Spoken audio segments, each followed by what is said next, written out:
అన్ని బొగ్గులు ఇచ్చి తిరుగుతున్నారా? అంటే ఇది ఇచ్చి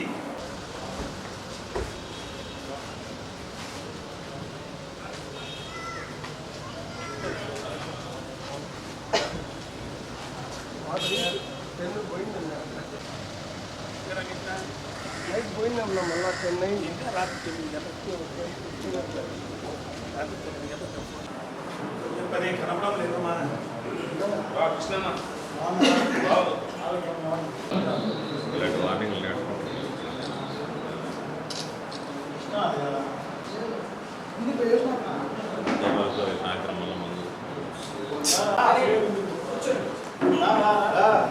రోజుల్లో మీరు ఏం ఒరగబెట్టారని చెప్పి ప్రజలకు సంతోషం చేసుకుంటున్నారు, పండుగలు చేసుకుంటున్నారు అనేది ప్రజలకు చెప్పాల్సిన అవసరం ఉంది.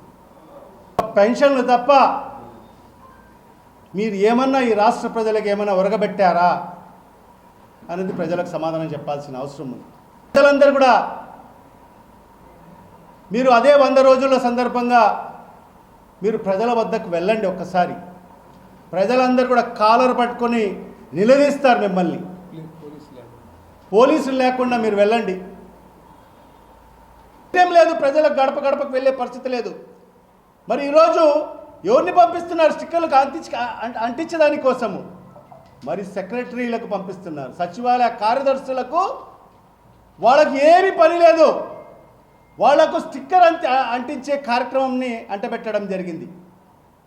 మరి ఈరోజు వాళ్ళకందరికీ కూడా సుమారుగా 40,000 50,000 జీతాలు ఉంటే నెల నెల వాళ్ళకి ఏం పని లేకుండా వాళ్ళ కూర్చోబెట్టి ఈరోజు వాళ్ళ చేత ఇంటింటికి స్టిక్కర్ అతికించే కార్యక్రమం చేస్తుంది ఈ ప్రభుత్వం.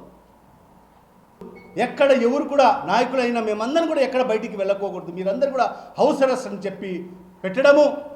మరి ఈరోజు సోషల్ మీడియాలో కూడా చూస్తే మరి ఎక్కడన్నా మా వైఎస్ఆర్ కాంగ్రెస్ పార్టీ నాయకులు ఏదన్నా పోస్టు పెడితే వాళ్ళ మీద కేసులు, మరి వాళ్ళను లైక్ చేస్తే షేర్ చేస్తే వాళ్ళ మీద కేసులు. మరి ఎక్కడున్నాం మనం? మరి ఏ రాజ్యాంగం నడుస్తుంది ఈ రాష్ట్రంలో?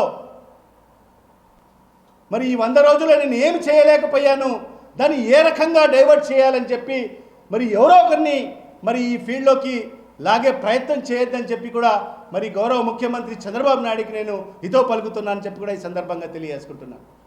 మొన్న లడ్డు వ్యవహారం అన్నారు, దానికంటే ముందు కాదంబరి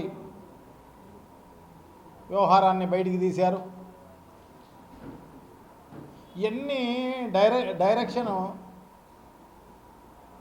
మార్చేదానికి ఉపయోగపడతాయి తప్ప అటువంటి పవిత్రమైన లడ్డును కలంకితం చేసే కార్యక్రమం చేసి నిజంగా కూడా హిందూ మనోభావాలపైన దెబ్బతీసే కార్యక్రమం అంతా కూడా చేసిన పరిస్థితి.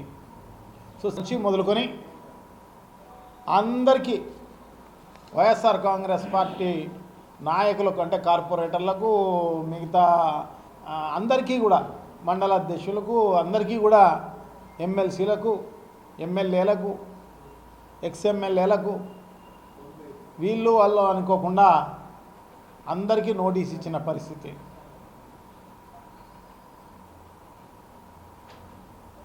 దానికి తిరుమలకు పోయి దేవాలయంలో దర్శనం చేసుకునే దానికి పర్మిషను లేదంట.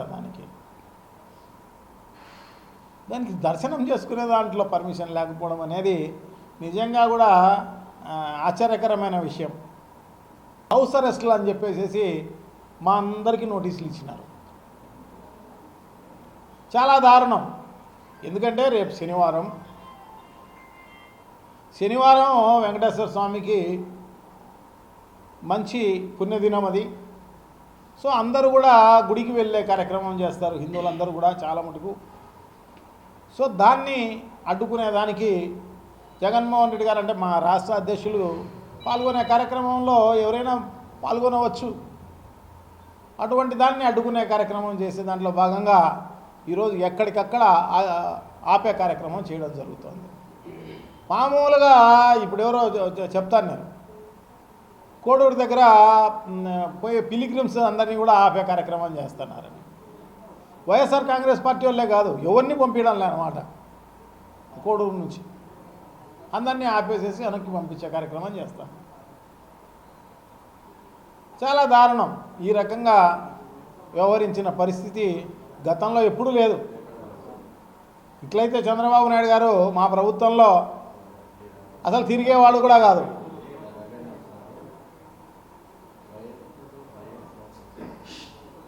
సో అటువంటి, ఎందుకంటే ప్రజాస్వామ్య దేశంలో ఉన్నాం మనము.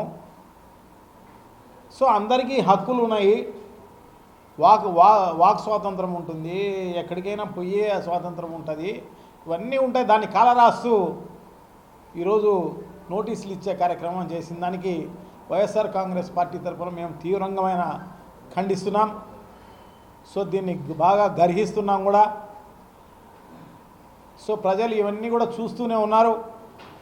డెఫినెట్గా భవిష్యత్తులో బుద్ధి చెప్పే కార్యక్రమం తెలుగుదేశం పార్టీ నాయకులకు జరుగుతుంది అని చెప్పి తెలియజేసుకుంటున్నాను.